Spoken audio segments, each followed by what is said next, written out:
खुलुमबाय UV Bodo official YouTube channel नोंथांमोन गासिबो बरायहरनाय जाबाय।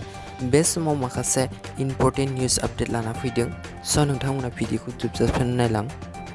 बर'नि फिसा नबजित नार्जारिया गावनि गोख्रों नाजानायजों आरो गावनि रोंगौथिनि गेजेरजों DID लिटिल मास्टार मैयासो जालांनाय ग्रेन्ड फिनालेआव देरहासार जानो हाबाय। आसाम रायजोनि आरो सारा भारतनिनो भट मोननानै बिथां बर'नि फिसा नबजित नार्जारिया देरहासार जानो हाबाय।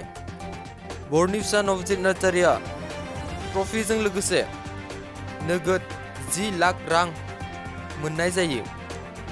जोंनि बर' रायजो राजाफोरा नबजित नार्जारिखौ खौसेयै भट होनायनि थाखाय आंनि बे चेनेलनिफ्राय गोसो गोरबोनिफ्राय गोजोननाय जासिहरनाय जाबाय।